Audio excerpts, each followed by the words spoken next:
ಮತ ಗೆದ್ದ ಮುಖ್ಯಮಂತ್ರಿ ವಿಜಯ್ ವಿಪಕ್ಷ ನಾಯಕ ಉದಯನಿಧಿ ಸ್ಟಾಲಿನ್ಗೆ ಅಂಕಿ ಅಂಶಗಳ ಮೂಲಕ ಟಾಂಟ್ ಕೊಟ್ಟಿದ್ದಾರೆ. ತಮ್ಮ ಟಿವಿಕೆ ಪಕ್ಷ ಡಿಎಂಕೆಗಿಂತ ಹೆಚ್ಚು ಮತಗಳನ್ನು ಪಡೆದಿದೆ ಅನ್ನೋದನ್ನ ಸಾಬೀತುಪಡಿಸಿ ನಮ್ಮ ಸರ್ಕಾರ ಜನಪರ ಕೆಲಸಗಳ ಮೂಲಕ ಉತ್ತರ ಕೊಡುತ್ತೆ ಅಂತ ಸ್ಪಷ್ಟಪಡಿಸಿದ್ರು.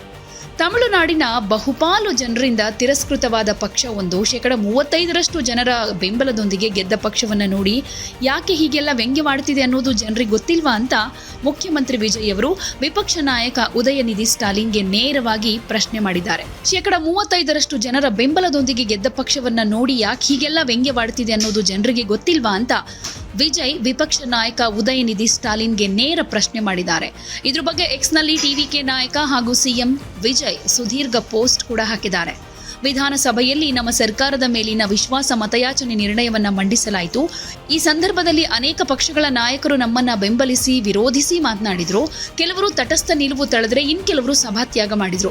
ಕೊನೆಗೆ ನಡೆದ ಮತ ಎಣಿಕೆಯಲ್ಲಿ ನಮ್ಮ ಸರ್ಕಾರದ ಪರವಾಗಿ 144 ಶಾಸಕರು ಮತ ಚಲಾಯಿಸಿದ್ರು. 22 ಮಂದಿ ವಿರೋಧ ಮಾಡಿದ್ರೆ 5 ಮಂದಿ ತಟಸ್ಥರಾಗಿದ್ರು. 60 ಶಾಸಕರು ಗೈರಾಗಿದ್ರು. ಈ ಮೂಲಕ ತಮಿಳುನಾಡು ವೆಟ್ರಿ ಕಳಗಂ ಸರ್ಕಾರ ವಿಶ್ವಾಸ ಮತ ಗೆದ್ದಿದೆ ಅಂತ ಸ್ಪೀಕರ್ ಅನೌನ್ಸ್ ಮಾಡಿದ್ರು. ನಮ್ಮನ್ನ ಬೆಂಬಲಿಸಿದ ಎಲ್ಲಾ ಶಾಸಕರಿಗೂ ಪಕ್ಷದ ಮುಖಂಡರಿಗೂ ನಾವು ಧನ್ಯವಾದ ತಿಳಿಸ್ತೀವಿ. ವಿಧಾನಸಭೆಯ ಕಲಾಪವನ್ನ ನಾವು ನೇರ ಪ್ರಸಾರ ಮಾಡಿದ್ದೀವಿ.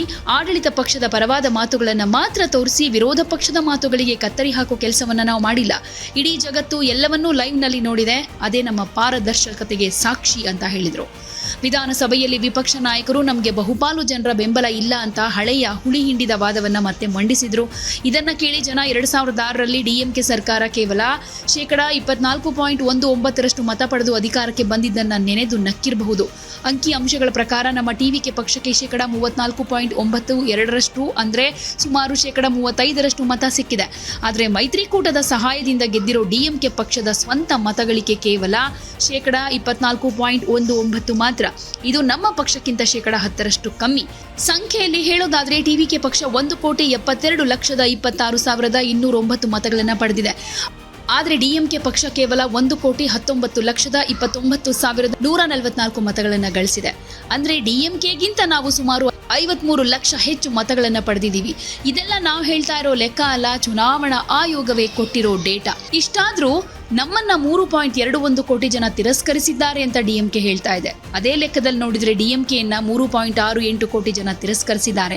ಶೇಕಡಾವಾರು ಲೆಕ್ಕದಲ್ಲೂ ತಮಿಳುನಾಡಿನ 7.6% ಜನರಿಗೆ ಡಿಎಂಕೆ ಬೇಡವಾಗಿದೆ. ಹೀಗಿರುವಾಗ ಮುಕ್ಕಾಲು ಪಾಲು ಜನರಿಂದ ತಿರಸ್ಕೃತವಾದ ಪಕ್ಷ ನಮ್ಮನ್ನ ನೋಡಿ ವ್ಯಂಗ್ಯ ಮಾಡೋದೆಷ್ಟು ಸರಿ ಅಂತ ಪ್ರಶ್ನೆ ಮಾಡಿದ್ದಾರೆ. ನಮ್ಮ ಜಾತ್ಯತೀತ ನಿಲುವಿನಿಂದಾಗಿ ಕಾಂಗ್ರೆಸ್, ವಿಸಿಕೆ, ಸಿಪಿಐ, ಸಿಪಿಐಎಂ ಮತ್ತು ಇಂಡಿಯನ್ ಯೂನಿಯನ್ ಮುಸ್ಲಿಂ ಲೀಗ್ ಪಕ್ಷ ನಮ್ಮನ್ನ ಸಪೋರ್ಟ್ ಮಾಡಿದ್ದಾವೆ. ಆದರೆ ಇದನ್ನೂ ಡಿಎಂಕೆ ಲೇವಡಿ ಮಾಡಿದೆ. ನಮ್ಮ ಸರ್ಕಾರವನ್ನ ಪುಷ್ಪ ಸರ್ಕಾರ ಅಂತ ಕರೆದಿದೆ. ಸೋಲಿನ ಹತಾಶೆಯಿಂದ ಡಿಎಂಕೆ ಈ ರೀತಿ ವಿಷ ಕಾರ್ತಾ ಇದೆ ಅಂತ ಜನರೇ ಮಾತನಾಡ್ಕೊಳ್ತಿದ್ದಾರೆ. 1999ರಲ್ಲಿ ಬಿಜೆಪಿ ಜೊತೆ ಮೈತ್ರಿ ಮಾಡಿಕೊಂಡು ನಂತರ ಮಂತ್ರಿ ಸ್ಥಾನಕ್ಕೆ ಚೌಕಾಶಿ ಮಾಡಿದ್ದನ್ನ ಜನ ಇನ್ನೂ ಮರ್ತಿಲ್ಲ. ನಾವ್ ಯಾರೊಂದಿಗೂ ಎಕ್ಸ್ಚೇಂಜ್ ಮಾಡಿಕೊಳ್ಳೋರಲ್ಲ. ಬದಲಾವಣೆ, ಸವಾಲುಗಳನ್ನು ನಂಬಿ ರಾಜಕೀಯಕ್ಕೆ ಬಂದವರು. ನಮ್ಮದು ಡೀಸೆಂಟ್ ರಾಜಕೀಯ. ಅದನ್ನ ಇಡೀ ತಮಿಳುನಾಡು ನೋಡ್ತಾ ಇದೆ. ನಮಗೆ ಮ್ಯಾಜಿಕಲ್ ನಂಬರ್ ಇಲ್ಲ ಅಂತ ಡಿಎಂಕೆ ಹೇಳ್ತಾ ಇದೆ. ಆದರೆ ಅವರು ಮಾಡೋದಕ್ಕೆ ಫೇಲ್ಯೂರ್ ಆದ ಜನಪರ ಕೆಲಸಗಳನ್ನ ನಮ್ಮ ಸರ್ಕಾರ ಮ್ಯಾಜಿಕ್ ಮತ್ತು ಮಿರಾಕಲ್ ಅನ್ನೋ ಹಾಗೆ ಮಾಡಿ ತೋರಿಸುತ್ತೆ. ನಾವು ರೀಲ್ಸ್ ಜಗತ್ತಿನಲ್ಲಿಲ್ಲ. ಜನರ ಭಾವನೆಗಳನ್ನ ನಂಬಿ ರಿಯಲ್ ಆಗಿ ಕೆಲಸ ಮಾಡ್ತೀವಿ. ಡಿಎಂಕೆ ನಮ್ಮ ಮೇಲೆ ಎಷ್ಟು ಕೆಸರು ಎರ್ಚಿದ್ರು ನಾವು ತಲೆ ಕೆಡಿಸ್ಕೊಳ್ಳೋದಿಲ್ಲ. ನಮ್ಮ ಗಮನ ಕೇವಲ ಜನರ ಅಭಿವೃದ್ಧಿ ಮತ್ತು ಸಾಮಾಜಿಕ ನ್ಯಾಯದ ಕಡೆಗೆ ಮಾತ್ರ ಇರುತ್ತೆ ಅಂತ ಸುದೀರ್ಘವಾದಂಥ ಪೋಸ್ಟ್ನಲ್ಲಿ ವಿಜಯ್ ಟಾಂಟ್ ಕೊಟ್ಟಿದ್ದಾರೆ.